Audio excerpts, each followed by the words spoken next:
Salve, salve galera, sejam todos muito bem-vindos ao Pode Chegar, nosso podcast diretamente aqui dos estúdios da Assembleia Legislativa do Estado de São Paulo, para tratar sobre diversos temas que envolvem o nosso mandato, assuntos importantes também em São Paulo e no Brasil.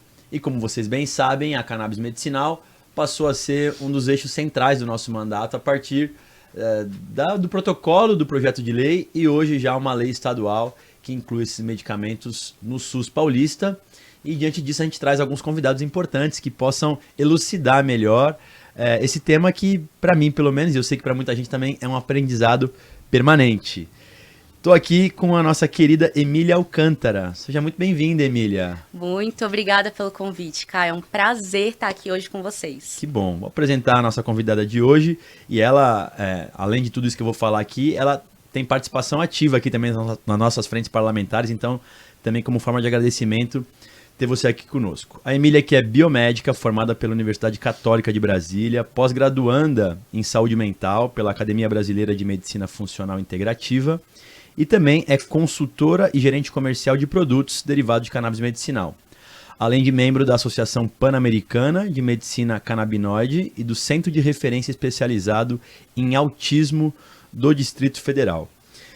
Emília, para a gente começar, queria entender como é que, eu sei que você, né, a sua formação de biomédica, imagino que você já na faculdade tenha tido algum contato e alguma curiosidade sobre o tema, mas queria que você pudesse detalhar para a gente quando a cannabis entrou na tua vida enquanto atividade profissional. Perfeito. Bom, Caio, tudo começou na faculdade mesmo de biomedicina, mas nada que a faculdade tenha me fornecido esse conhecimento, que é um dos pontos que eu acho super importantes de serem citados. Hoje as universidades não têm o sistema endocannabinoide como disciplina, né? E eu fui buscando esse conhecimento sozinha, lendo artigos, entendendo. E durante a minha trajetória, eu acabei conhecendo uma associação, que é a Aliança Verde, lá de Brasília, e eles produziam através de uma ação judicial. Produziam as plantas, a gente fazia extração no laboratório também, que tinha parceria, e a partir disso eu comecei a conhecer a cannabis como uma possibilidade de tratamento para os pacientes, para autismo, Alzheimer, epilepsia. Então, dentro dessa associação, já tinha uma ampla quantidade de pacientes que eram tratados com os olhos. E, ao mesmo tempo, durante a faculdade, eu fiz estágio na Polícia Civil, no Laboratório de Química Forense. E lá eu pude ver a contradição que existia. A associação trazendo um medicamento e a polícia vendo tudo aquilo como uma droga ilícita. Então eu consegui ter a visão desses dois mundos e eu comecei a questionar a questão da polícia em si só enxergar como droga, e lá eu comecei a levar artigo científico para os peritos. Falei, olha aqui, gente, a cannabis ela consegue auxiliar em tratamento de várias patologias, e eu tenho aqui na prática vários casos de pacientes da associação tendo benefícios gigantescos com o uso dessa planta. E a partir disso também, ao me formar em biomedicina, eu fiz meu projeto de pesquisa, que foi a atividade antifúngica de extratos da cannabis. E junto com a associação, eles me cederam uma quantidade de plantas, testei em alguns micro-organismos para ver o potencial desses fitocannabinoides com a atividade antifúngica. Mas aí veio pandemia, acabou atrapalhando a minha pesquisa. Não consegui fazer replicatas técnicas. Quando você concluiu, Emília? Foi em 2021. 21. Aí em 2020 que começou o TCC e aí começaram alguns problemas por conta da pandemia, mas acabei não conseguindo fazer replicatas técnicas e biológicas, porém me fez entender um pouco mais sobre esse mundo da cannabis. E eu vi ali uma oportunidade de crescimento, porque era um nicho muito pequeno, um mercado ainda que está em grande expansão. Eu falei, agora é a oportunidade de conseguir entrar no mercado da cannabis. E eu fui chamada por uma empresa aqui em São Paulo para trabalhar como representante, e foi aí que eu comecei a transformar a minha vida, transformando a vida de outras pessoas, dando acesso aos produtos à base de cannabis, através de empresas e associações, para pacientes que precisam desse tratamento. Legal. Só uma curiosidade também, na tua turma da biomedicina, outras pessoas também enveredaram por essa área? Não? As pesquisas que eu apresentei na faculdade foram as primeiras sobre o tema. Tanto que gerou uma curiosidade dos professores e, inclusive, a gente ganhou uma premiação, eu e a minha dupla, Que legal. Que foi a identificação de fitocannabinoides por cromatografia em camada delgada. Então, a gente levou esse projeto que nós fazíamos na polícia para a universidade conhecer um pouco mais sobre a possibilidade desse tratamento também. Que bom saber disso.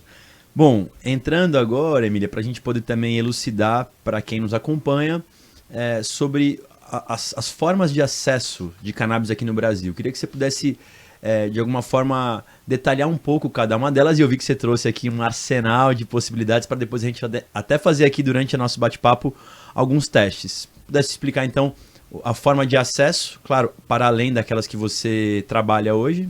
Então, vamos lá. Existem 3 principais formas de acesso hoje. Então, a associação de pacientes. Muitas associações conseguem uma liberação judicial para conseguir cultivar a planta. Era o caso da Aliança Verde que você falava. Exatamente, lá de Brasília. O caso da Aliança Verde, uma associação de pacientes que conseguiu uma ação judicial para cultivar a cannabis e fazer a produção do óleo artesanal.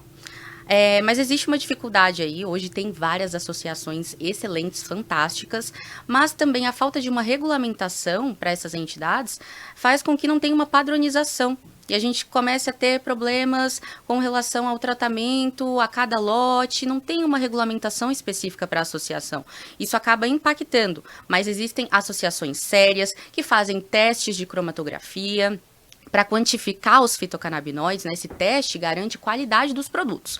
Então, você tem ali uma quantidade de fitocannabinoides, você consegue dosar, consegue analisar se tem metal pesado. A maioria faz apenas análise de fitocannabinoides. Mas é importante ter análise de metal pesado, porque a cannabis ela é bioacumuladora. Então, ela acaba captando todos os metais pesados e impurezas que existem ali no solo. Então, é importante ter essa análise de pesticidas, então, análise microbiológica, se não tem nenhuma contaminação. Inclusive, quando eu trabalhei fiz estágio na Polícia Civil, um dos grandes problemas que a gente encontrava, boa parte das plantas chegavam contaminadas por fungos. Boa parte. Inclusive, quem cultivava e a planta era apreendida, chegava contaminada. Então, essa é uma preocupação também. Será que a planta daquela associação não está contaminada? Os testes estão sendo feitos? Existem associações sérias que fazem isso, então, excelente.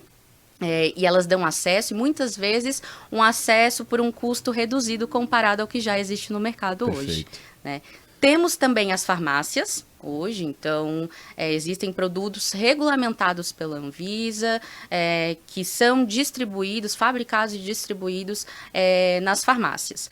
Hoje existe uma limitação desses produtos, variedade. Então, a gente tem isolado, full spectrum até 0,2% de THC.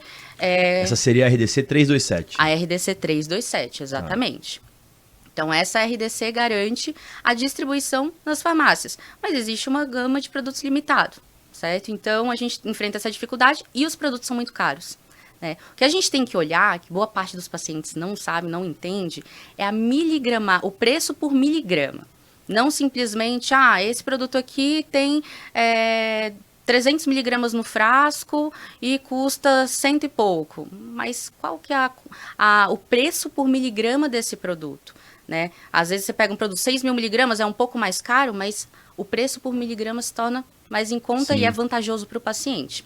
Então, a gente tem essa dificuldade hoje na 327, que são preços muito altos, boa parte das pessoas não conseguem aderir ao tratamento, exatamente. E também existe a importação. Hoje é o que predominantemente eu faço, indico também para associações que eu confio, que eu gosto, mas eu hoje trabalho com a distribuição de produtos à base de cannabis pela RDC 660.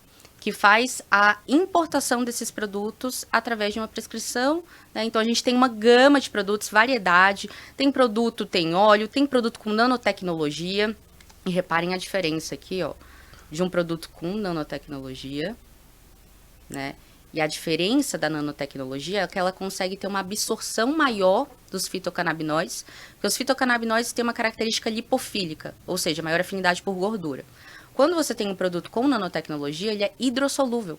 Você aumenta a absorção dele, nosso corpo predominantemente tem facilidade de absorver substâncias hidrofílicas do que lipofílicas, então você consegue diluir na água, às vezes o paciente que tem seletividade alimentar, né? Ai, meu filho tem dificuldade para tomar o óleo, você consegue pingar as gotinhas no suco dele, na água, na vitamina e fazer a utilização, a administração dos fitocannabinoides. Perfeito. Então, uma vantagem excelente. Então, a nanotecnologia é uma modernidade que ajuda muito os pacientes no momento do uso, assim, principalmente aqueles que têm alguma seletividade. A gente tem muita mãe de autista que Exato. tem dificuldade, eles têm muita seletividade para alimento, imagina para medicamento. Para medicamento. Então, tá. E tem muitos pacientes que relatam, ai, eu tento colocar óleo claro, dou para o meu filho, ele cospe, né?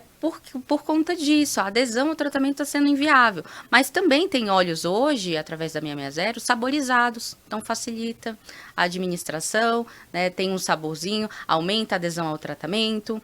Tem as gomas também, que é como se fossem jujubas. E aqui o importante é ter uma trava de segurança para a criança não abrir, né, e tomar, porque às vezes tem gomas com maiores teores de THC, então a gente consegue trazer, através das gomas, produtos com teor de THC mais alto para complementar o tratamento daquele paciente que precisa dessa molécula, né, que foi muito demonizada, mas que é extremamente importante no tratamento de vários pacientes. Tem até cosmético, então aqui um sérum facial de cannabis, né, e aqui o cremezinho.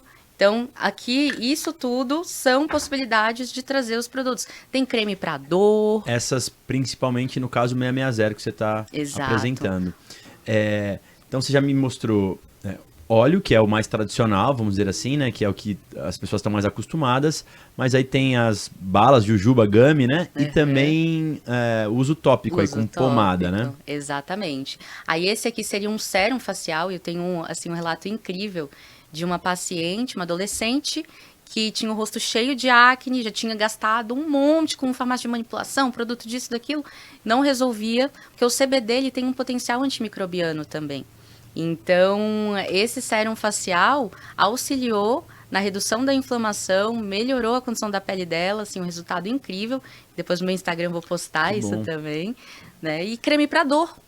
Eu particularmente falo muito do creme para dor, né? Eu sou um atleta esforçado, Emília, e já usei a pomada e realmente tem um poder analgésico assim muito forte e eu quando utilizo a forma utópica de pomada também, tem problema no joelho, já fiz uma operação, tenho que fazer outra agora, então realmente esse eu atesto inclusive tem enquanto que aderir ao óleo também, paciente.